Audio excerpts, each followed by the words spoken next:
look, I'm doing a mirror vlog. I feel like I ought to be at Echo Base or something. I'm actually filming in the dance studio that we have in the basement of our house because I didn't get my vlog done before the sun went down, and so now there are limited spaces in my house that have both good lighting and don't have people doing stuff in them. So here I am down in the basement. But I wanted to talk today about something that I've been doing the last couple of nights. I got a new address book. I have it right here. I love notebooks and other things that are kind of like notebooks, like address books. And this is colorful, and as we know, I like bright colors or something.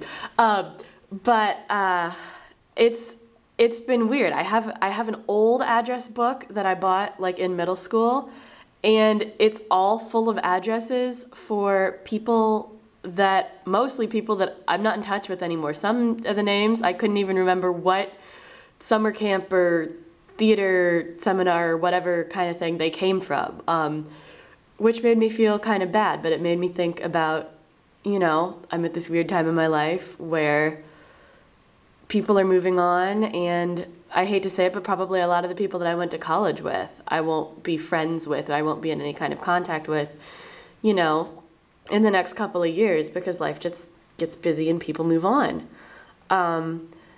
And as somebody who really values personal relationships, that makes me sad, but, you know, there are so many people that you meet in your life, and you cannot stay in touch with everybody, but I've just been thinking about that a lot since I've been copying names and addresses into this book and weeding out, you know, the old ones and putting in some new ones. And it's weird because, like, my cousins who are my age mostly don't live with their parents anymore, so I have separate entries for my aunts and uncles and for their kids. And I put in a separate entry for my sister because she's away at school now. She's living in a dorm and she has her own address there.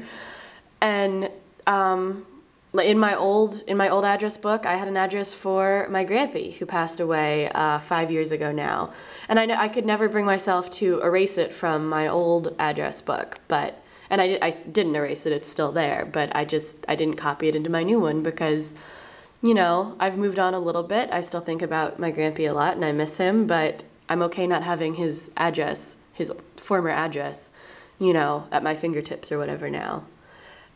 And then in some ways I think about how I don't even, you know, I'm sure a lot of people don't even have address books anymore. They have all of that stuff online and whatever. And most of these addresses I could find online, or I have people's emails stored and I have numbers stored in my cell phone and all of that. But it just, I'm a writer and I like having things written and I like words and I like pencil and paper and all of that. So I don't know. This has just been me rambling, but I guess I'm doing a question of the day. So, question of the day today: do you have a physical address book that you write names and addresses down in, or do you just keep all that stuff online? And you know, are you at a time in your life where everybody's moving on and all of that?